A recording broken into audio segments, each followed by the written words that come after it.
El fútbol, ese reporte que a menudo confundimos con la vida misma, tiene una forma extremadamente cruel de recordarnos que el prestigio no es una renta vitalicia. Hoy nos reunimos para analizar lo que ya no es un tropiezo, ni una mala racha, sino un colapso histórico. Estamos en abril de 2026 y el veredicto es definitivo. Italia ha vuelto a morir en la orilla. Por tercera vez consecutiva, la selección 4 veces campeona del mundo verá el Mundial por televisión. Es una frase que cuesta procesar.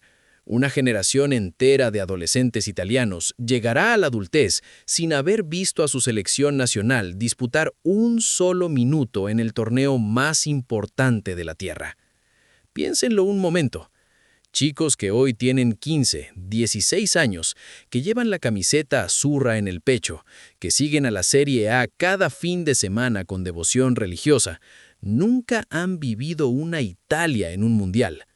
Para ellos, la Copa del Mundo es un torneo que existe en el televisor, pero en el que su país simplemente no aparece. Para entender la magnitud de esta tragedia deportiva, debemos dejar de mirar el resultado y empezar a analizar las cicatrices, porque el fracaso de 2026 no se explica sin la arrogancia de 2018 y el espejismo de 2022. Hoy, en este videodebate, abrimos el expediente de la Azurra, anatomía de una caída libre. Para entender por qué Italia no irá a Norteamérica, hay que viajar al 13 de noviembre de 2017. Aquella noche en San Siro contra Suecia fue el día cero. Gianpiero Ventura, un técnico que nunca estuvo a la altura de la historia del cargo, personificó con maestría la rigidez y la falta de lectura táctica. Italia fue un equipo plano, previsible, que chocó durante 180 minutos contra un muro amarillo que no tenía ninguna intención de jugar al fútbol, sino simplemente de no perder. Y funcionó. Lo más doloroso no fue la eliminación, sino la imagen de los veteranos. Vimos a un Buffon destrozado pidiendo perdón a una nación, con 39 años y los ojos llenos de lágrimas, sabiendo que esa era su última oportunidad real. Y vimos a un Daniele De Rossi increpando al banquillo porque el técnico quería meter a un mediocentro, cuando lo que se necesitaba era romper el partido con delanteros de velocidad. Aquella eliminación terminó con 60 años de presencia ininterrumpida en los mundiales. 60 años, desde 1958. Se dijo que sería un punto de inflexión, que el fútbol italiano cambiaría desde las bases, que se reformaría el sistema de canteras, que se apostaría por los jóvenes. Pero la memoria en el fútbol es corta y traicionera. Llegó Roberto Mancini y con él una brisa de aire fresco que culminó en la gloria de la Eurocopa 2021. Italia jugaba bien, ganaba y enamoraba. El equipo enlazó una racha histórica de partidos sin perder, y Wembley fue escenario de una noche mágica contra Inglaterra. Pero ese título fue, en retrospectiva, la peor droga para el fútbol italiano. Los convenció de que el problema estaba resuelto. Les inyectó una falsa sensación de seguridad que resultó ser veneno puro. En el camino a Qatar 2022, la soberbia volvió a aparecer con fuerza. Jorginho tuvo en sus botas la clasificación directa con 2 penaltis ante Suiza, y los dos terminaron en las nubes. 2 penaltis, 2 fallos imperdonables que condujeron al repechaje y la noche más oscura desde San Siro. En Palermo, una ciudad que se había preparado para una fiesta, Italia vivió su pesadilla. Un gol de Trajkovski en el minuto 92, en el único disparo entre los 3 palos de los macedonios durante todo el partido, dejó a Italia fuera por segunda vez en un ciclo.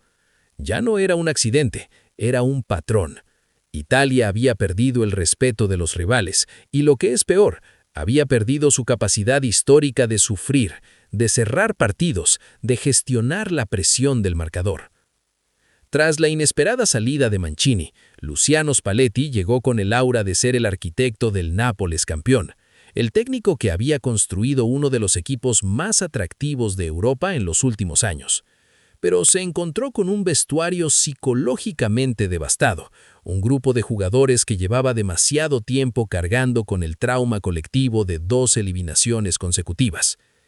En estas eliminatorias para el 2026, Italia intentó ser un equipo de autor, buscando una posesión infinita y una presión alta que, sobre el papel, era moderna, atractiva y alineada con las tendencias del fútbol europeo de alto nivel. Sin embargo, el campo dictó otra sentencia. Italia se convirtió en un equipo de toque sin pegada.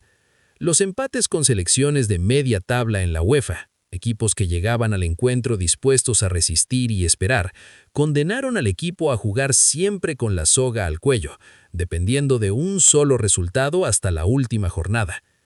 El gran error de Spalletti, y debemos ser muy claros en esto, fue intentar mimetizarse con el estilo del Manchester City de Guardiola o la España de Luis de la Fuente, olvidando que Italia no tiene esos perfiles de jugadores, que la Serie A no produce ese tipo de mediocentros con habilidad para el 1-2 en espacios mínimos, y que la identidad histórica de la selección se construyó sobre pilares completamente distintos.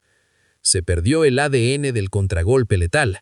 Se perdió la seguridad en el bloque bajo y la certeza defensiva que durante décadas hizo temblar a cualquier rival. Y sobre todo, se perdió la jerarquía en las áreas. Nadie mandaba en la del rival y nadie imponía autoridad en la propia. Italia fue un gigante que se ahogó en su propio discurso táctico. Es casi un crimen deportivo que estos nombres no estén en la máxima cita. Estamos hablando de jugadores que dominan Europa cada fin de semana con sus clubes, pero que con la camiseta nacional parecen cargar con una mochila de cemento invisible. Donnarumma llega a sus 27 años en plenitud física, siendo el pilar del probablemente el mejor portero del mundo en el mano a mano. Ha tenido que ver cómo su carrera de selección se resume en recoger balones de su red en noches de tragedia. Un mundial sin Donnarumma es un mundial con menos épica bajo los 3 palos. Alessandro Bastoni, el mariscal del Inter, un central con una visión de juego de mediapunta y una salida de balón que es envidia de toda Europa. Representa la evolución del defensor italiano moderno, pero en esta eliminatoria se vio constantemente expuesto por un centro del campo que no lo protegió. Federico Di Marco ha protagonizado una temporada histórica en la Serie A. Su capacidad para poner centros quirúrgicos desde el carril izquierdo y su disparo de media distancia son armas que habrían sido fundamentales en un mundial. Nicolo Barella, el corazón del equipo. Un mediocentro total, incansable, capaz de jugar en cualquier equipo del mundo. Su frustración al final de los partidos clasificatorios es el resumen perfecto de la impotencia nacional.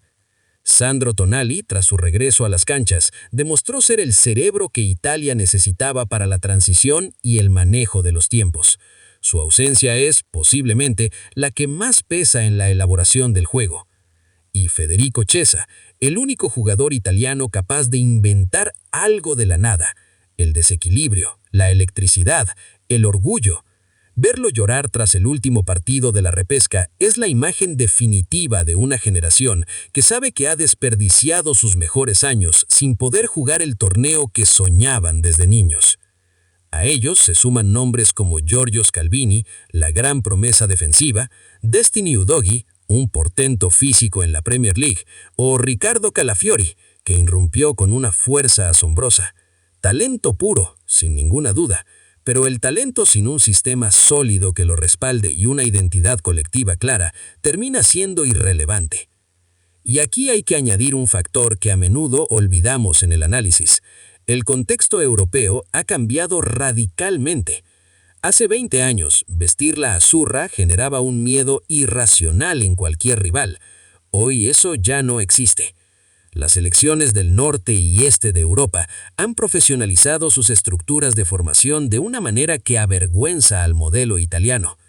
Países como Dinamarca, Austria o la propia Eslovenia han desarrollado sistemas de captación y entrenamiento que producen futbolistas técnicamente completos y tácticamente disciplinados. Ya no hay selecciones pequeñas en Europa, y eso significa que Italia no puede permitirse el lujo de llegar a partidos de eliminatoria con falta de concentración o exceso de confianza. Lo ha hecho y ha pagado el precio más alto posible. ¿Por qué Italia no produce delanteros de élite? Ese es el gran debate en las cafeterías de Milán y los bares de Nápoles.